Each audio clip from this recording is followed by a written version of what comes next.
In this episode, we talk about the red flags which were raised about the Gambhira bridge in Gujarat, which collapsed last week, killing 20 people. We also talk about two science teachers who began making Mephedrone after watching the TV series Breaking Bad. But first, we talk about the ongoing case against the special intensive revision taking place in Bihar. Hi, I'm Shashank Bhargava, and you're listening to Three Things, the Indian Express news show. On Friday, the Supreme Court refused to stop the Election Commission from going ahead with the special intensive revision of electoral rolls taking place in Bihar, which is scheduled to go to polls in November. As part of this revision, the Commission has directed that Bihar's electoral rolls or voters list be prepared afresh. Voters are now being asked to submit an enumeration form, and those added to the rolls after 2003 need to provide at least one of 11 documents to remain eligible. The move has raised concerns, with many fearing it could disenfranchise lakhs of voters in the state. In fact, the Election Commission has also written to chief electoral officers across the country, directing them to begin preparations for a similar exercise. This time, using 1st of January 2026 as the qualifying date. To talk about the petitions currently being heard by the Supreme Court against this move and why the court has for now refused to stop this process, we are joined by the Indian Express's legal affairs editor, Apurva Vishwanath. Apurva, first tell us who all have filed a petition in the court regarding this matter.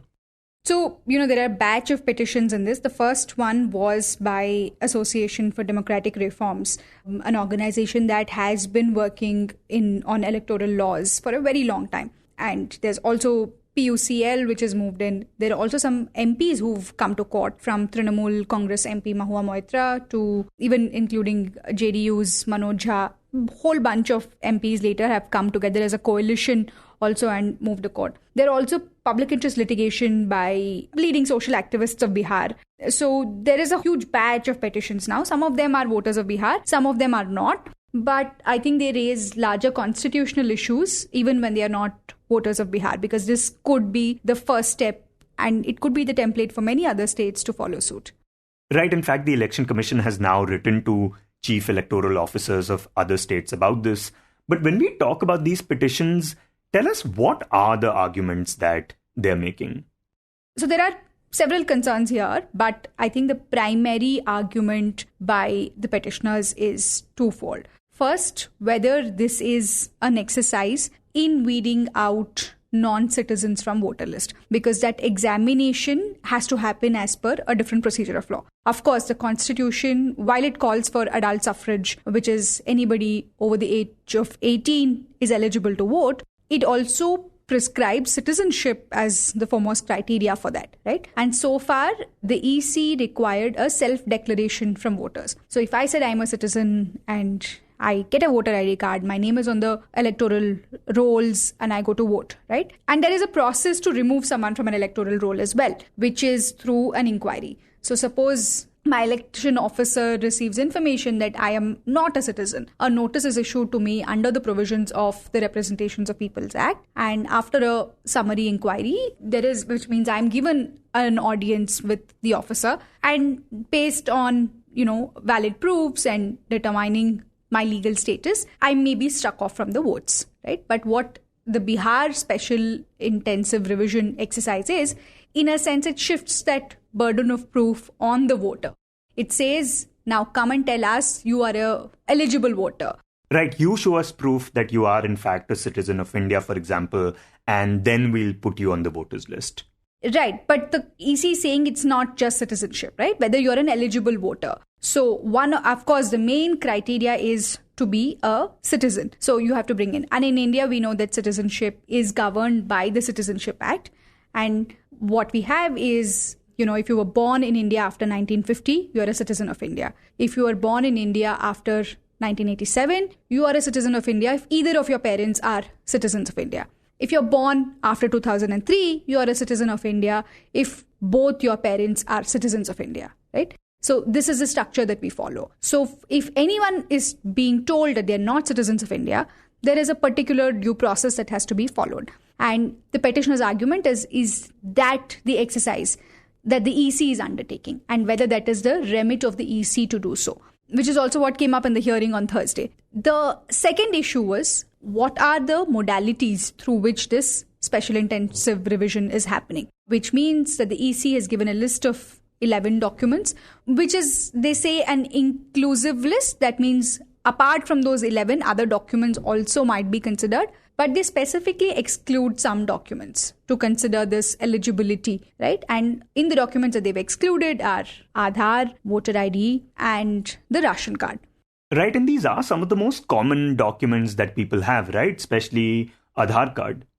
Right, the whole digitization process or, working with e-money post demonetization, the focus has been on Aadhaar. So in a sense, yes, the Aadhaar penetration is well above 80% even in a state like Bihar.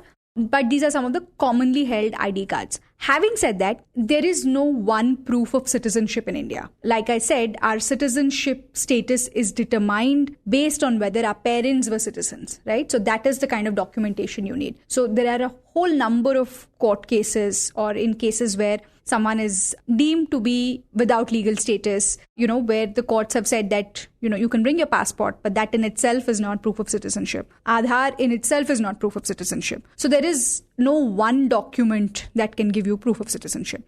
Yes, the birth records of your parents will be very crucial in determining your status. So the petitioner's argument is basically that, you're doing this massive exercise at a time when the state has to go to polls in November. So within such a short time, will people be able to produce these documents? Will they even have these documents? And secondly, why should the onus be on the citizens to prove with this? Shouldn't it be a separate exercise? So these are some of the questions that came up in the brief hearing on Thursday. This was a vacation bench, which means Supreme Court is still in its summer vacation. So a bench of Justices Sudhanshu Dhulia and Jaumalya Bagchi heard the case for about a good 3.5 hours and effectively asked the EC to address some of these issues. But the EC also, we have to state here that the Election Commission is a constitutional body. It has very wide, what we call in law, plenary powers, which means there are some things which only the Election Commission, with the exclusion of others, can do. And this is a larger mandate to conduct free and fair elections. So if a special intensive revision is what is needed to conduct a free and fair election, then the EC has the power to do so. And is that why the Supreme Court did not stop the Election Commission from carrying out this exercise? Because, like we've discussed, there have been concerns that this could disenfranchise lakhs of voters. But because the Supreme Court thought that this is within the remit of the EC, is that the reason it did not stop it? Absolutely. There are two reasons. The smaller one is that this is a vacation bench, so it will tread with caution, right? The second or the more important reason is this is a constitutional body. It's not as if you can go to court and say the court should stop one constitutional body from exercising its constitutional powers, right? So that's not how it works in law. So, of course, but having said that, the court did say that its intervention will be there, and July 28th is the deadline for the forms to be filled, documents to be submitted, which has been given by the EC. And before that, there will be a Supreme Court hearing. The court also made it clear that the publication of the final electoral roll will also be subject to the court's scrutiny. So the court's intervention's there, but it's not like, for example, the court cannot tell the parliament to not make a constitutional amendment. Right? The courts exercise a post facto judicial review. So once the law has been passed, then it will be subjected to judicial scrutiny. That is our scheme of things on how we look at judicial review or what the role of the court is. But it's not as if, you can preliminarily stop a constitutional authority from what it thinks is doing its job. And talk about what are the things that the Election Commission will now have to make clear to the court going forward. I think the court raised three very crucial issues. One is, of course, on the power to do so. So whether citizenship as an issue must be determined by the Ministry of Home Affairs or by the EC, right? Because one of the fear is that this could be the first state to have an exercise like this, and it could be a template for other states as well, right? And where does that take the conversation on citizenship? So these are issues that the court also asked EC if it's the remit of the MHA instead to look at something like this. But the EC said, the precondition of to be an eligible voter is that you must be a citizen. So there the court again asked the AC that, if that is the intent, then maybe you should have acted before. So many elections have happened based on the 2003 revision that we've had, right? So electoral rolls are revised, of course, to remove dead people, to add more people. That happens. But this kind of an exercise has not happened since 2003. So, the court asked why then do this right before the Bihar elections. In fact, one of the judges, Justice Bagchi, in an oral observation said maybe you could do it dehorse the Bihar election, basically delinking it from the Bihar election, because again, what matters is a timeline. There are just, say, 3 months. And if you remove people from the electoral rolls, will they have an opportunity to get a fair hearing? Right, and also the deadline to submit the forms is also very limited, just 1 month. Right, which is why the court asked whether that should be delinked from the Bihar elections, if that is the intent of it. Of course, the EC said that's not just what it is, but a special intensive revision is part of its mandate and it has powers to do so. So all of this will have to be explained in an affidavit. So apart from the procedure and the citizenship issue, the other question that the court posed is, why it is not accepting certain documents. Because, say, the EPIC card that you have, which is the voter ID card, right? It's got a unique number that you get, which is your EPIC number. This is a card that has been issued by the Election Commission itself. So there is a presumption that the commission issued something that is legally valid, right? So if the commission says that is not legally valid or that is suspect, then the court said, just explain it to us. If you're not accepting the voter ID card, the Aadhaar card, ration card, does that mean you've incorrectly assigned those documents to people? Right? So that is something where the EC will have to come and give it explanations to court in the next hearing. And now moving on from Bihar and the Supreme Court, we turn to Gujarat. Last week, the Gambhira bridge in Gujarat's Anand district collapsed without warning, killing at least 20 people and plunging vehicles into the river below. This collapse is the latest in a series of similar incidents in the state, with at least 4 taking place since 2021, including the Morbi suspension bridge collapse that killed 135 people. And it comes despite multiple official warnings issued over the past 3 years regarding the structure's safety. Official documents reviewed by the Indian Express reveal that in August 2022, local panchayat members had written to district officials warning about unusual vibrations and a dangerous condition of the 43-year-old bridge. The letter called for an immediate inspection of the bridge, testing, and public release of the findings. But despite this, no substantive action was taken. To talk about these concerns and what the early warnings revealed, my colleague Ichha Sharma speaks to the Indian Express's Aditi Raja, who has been reporting on the case for the paper. Aditi, the Gambhira bridge which collapsed last week, this was a kilometer-long bridge situated across the Mahi River. Talk about the events that, led up to the Gambhira bridge collapse.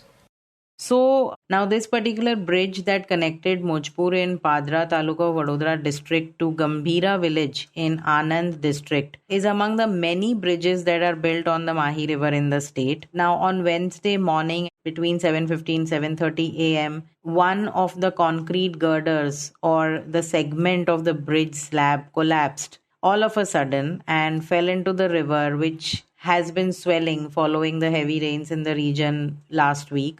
So it fell with all the vehicles that were moving through the bridge on that particular slab. Now that included 2 trucks, including a tanker which was carrying sulfuric acid, a pickup van, an eco van privately owned by a family in Mojpur, which has now lost 6 members, including 2 minor children, 2 motorcycles that were known in the beginning, and later during the rescue operations, they also discovered a couple of more motorcycles as well as another private car in the river. Now, some of these people who were actually on these vehicles had also managed to escape before the vehicles fell into the river, but many were not lucky. So 20 bodies have been recovered so far as on Friday evening, and 4 survivors are undergoing treatment. A 5th a victim who was injured on Wednesday and rushed to the hospital passed away on Friday. One more body continues to remain trapped under the girder that is yet to be removed from the river. So that is how massive the collapse ended up being, the tragedy that struck the villages, and most of these victims being local people from the area. Right, and tell us a bit about the bridge itself. Like, when was it built, and also why has its collapse resonated so strongly with people? So it was built in 1985 with a superstructure of pre-stressed concrete girders and a well foundation. I mean, they were built to last a 50-year lifespan at that time, even though there was no explicit code of strength of a structure that existed at that point as per experts from MS University who we have spoken to. Why has it hit hard? It has hit hard because it was a bridge that connected Saurashtra, a region in Gujarat, to central and south Gujarat. And while that in itself meant that the bridge witnessed heavy vehicular traffic throughout the day, it was also regularly used by innocent common people traveling from the two districts for work, for education, people from Anand traveling to pharma companies in Padra, Bharuch, South Gujarat, Ankleshwar, students traveling from these parts to Anand for education, So it has hit hard specifically because local villagers and elected representatives in the region had been making representations to the Roads and Building Department for almost 3 years, seeking, repair, mentioning how the abnormal vibrations being felt on the bridge during traffic movement was just a disaster waiting to happen. But unfortunately, their petitions fell on deaf ears. So given these warnings from district officials and panchayat members, has the Roads and Buildings Department explained why no substantive action was taken? So it was nearly 3 years ago that officials from the Vadodara division of Gujarat's R&B department were alerted in a letter about unusual vibrations being felt on the bridge, and it was specifically brought to their attention that the bridge appeared to be in a dangerous condition. Despite the warnings, the R&B department did not act on the matter. Harshad Parmar, who is a panchayat member from Mujpur village itself, a district panchayat member of the Vadodara district panchayat from the Congress party, had sent the letter to the local officials first on August 4, 2022. And, he has shared the paper trail with Indian Express, which even has a letter from the additional chitness to district collector, which is a revenue officer in the district, directing Parmar's letter to the then executive engineers of the R&B department. But nothing was done. There was no action taken on this, letter that he had written. In fact, this letter had come just a year after there were, major cracks that had developed on the surface of the bridge and, between the spans, which was then repaired and rectified. But the overall structural stability, the check that the Congress and the other leaders had been demanding in the area was not conducted. On Wednesday too, when the bridge collapsed, the executive engineer, Nainish Naikawala, was asked about the same, and he said that the R&B's inspection report had indicated no major damage, and that the structure was not dilapidated. The bearing coat was damaged and the repair had been carried out last year. So while Parmar had sought a site inspection and structural scrutiny and tests for the report to be made public, nothing was done. Congress MLA Amit Chavda, who also hails from Anklav Assembly constituency in Anand district, had been raising the same issue. In fact, he's also seeking now the mandatory structural inspection report that is required to be carried out pre-monsoon every year. Now, Aditi, this collapse is the fourth major bridge incident in Gujarat since 2021. So, talk a bit about, the pattern of these bridge failures in the state over these past few years. So there is no specific pattern as such, but if you look at the number of bridges that have collapsed since, or parts of the bridges that have collapsed since 2021, you would see that Gambhira, of course, is the latest in the string, but at least 4 that have occurred since 2021, including the Morbi suspension bridge collapse, which killed 135 people back then. You see that in 3 of those bridge collapses, they were newly constructed bridges and one was also under construction. So, I mean, every time that it happens, an inquiry is ordered and, there is debarring of the consultancy firm, suspension of engineers associated with projects. But it continues to happen, and it is definitely a concern that the opposition and the locals are now raising everywhere in the state ever since this collapse has happened on Wednesday. Right, and what measures have been taken, like by the authorities, after these disasters have taken place? And what did they have to say about Gambhira? So, a day after the collapse of this bridge, 4 engineers of the R&B department were suspended following an in-depth scrutiny, is what the state government said on Thursday. Among those suspended with immediate effect was the R&B executive engineer of Vadodara division, Naikawala, who I mentioned just a short while ago, along with 2 deputy executive engineers and 1 assistant engineer. Now, the suspension of these engineers came hours after a high-level committee comprising of officials visited the site on Thursday and, found that they had not performed their duty adequately. Apart from that, on Friday, the Gujarat government has issued a statement attributed to the State Health Minister Hrishikesh Patel, who is also the government spokesperson. This statement says that a preliminary report of the high-level inquiry committee constituted by the Chief Minister, Bhupendra Patel, has been submitted, and they have found that the primary cause of the collapse was due to crushing of the pedestal and articulation. Now, the R&B department will submit a detailed report to the CM within 30 days, and it will include both technical and administrative reasons for the collapse, is what the government has said. But while the inquiry, is being conducted and happening on the side, in the immediate aftermath of this collapse, every district administration in the state, every civic body in the state has been asked to carry out scrutiny of every single bridge that stands in their respective jurisdiction. So, as per notifications of various district collectors on Friday, as well as municipal commissioners of cities, several bridges across the state that appear to be fragile or have any concern being raised by locals have been closed to vehicular traffic. In some places it has been closed to 4-wheelers and allowing only 2-wheelers to pass through. Therefore, there is a lot of diversion, a lot of alternative routes that have been announced for heavy vehicles moving within the state, through the state. So a thorough structural audit is now to be carried out for all bridges in the state by the respective administrations, and immediate repair work has been ordered, with most of the administration notifications stating that the repairs will be carried out within a week. And lastly, Aditi, speaking about the affected families and even the local community, talk about what did they have to say about this incident?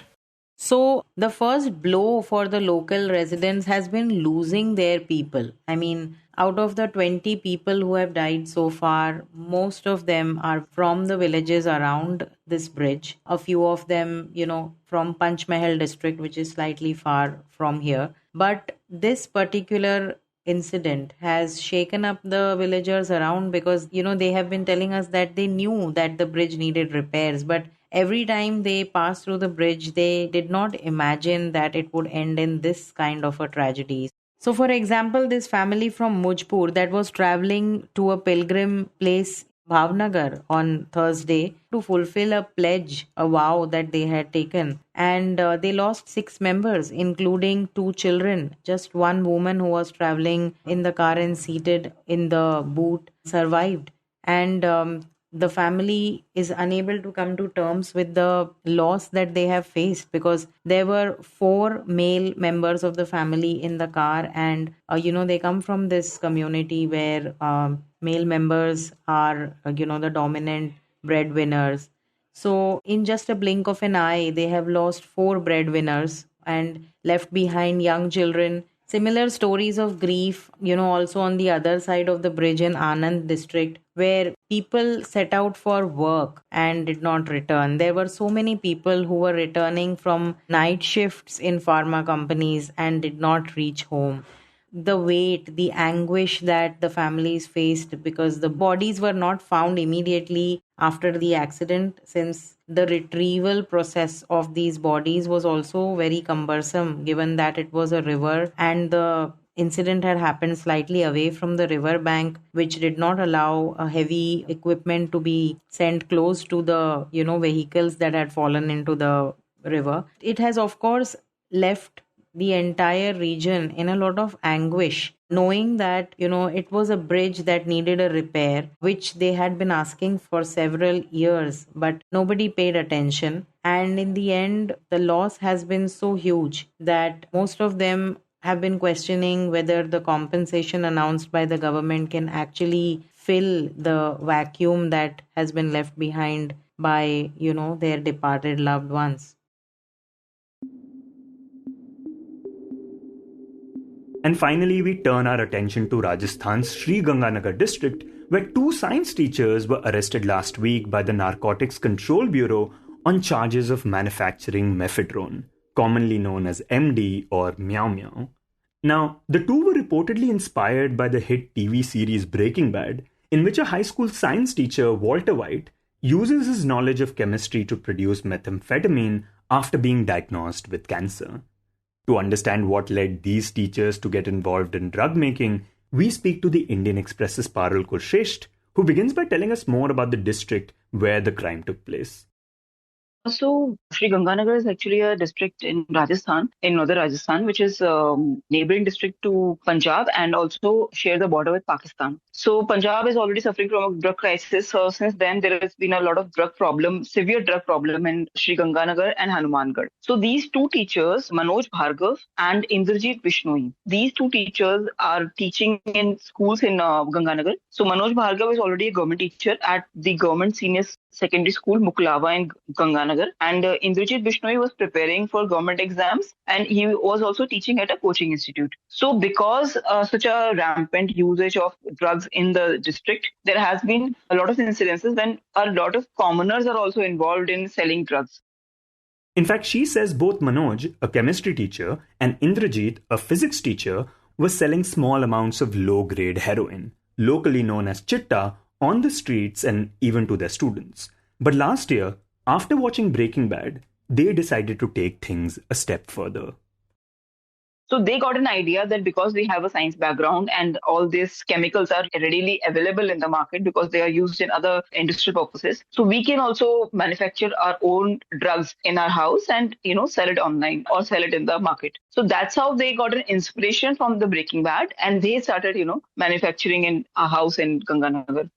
And Parul, what do officials now know about how big their operation was? How much were they selling?